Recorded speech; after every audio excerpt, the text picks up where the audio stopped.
least, is a pretty beautiful view, I have to say.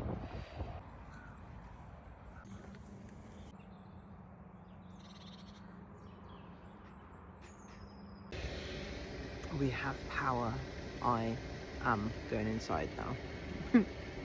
Been told to leave. Ugh. Council are here.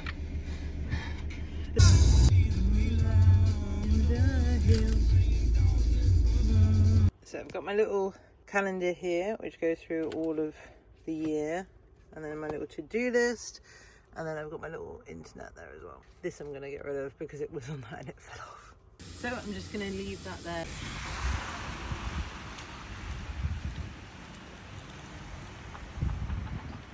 And add a little bit. So here we have the charged chicken with the Brazilian barbecue and paprika mix. Here you go. You want it? Oh god. Pow. I put a drizzle of mayonnaise and sriracha mixed up together on top. It gives you that hint of spice with the coolness of the mayonnaise as well, which is amazing. It's one of my favourite sauces. You can just make it yourself as well. See you on the next one. Thank you very much for joining me. Bye bye now.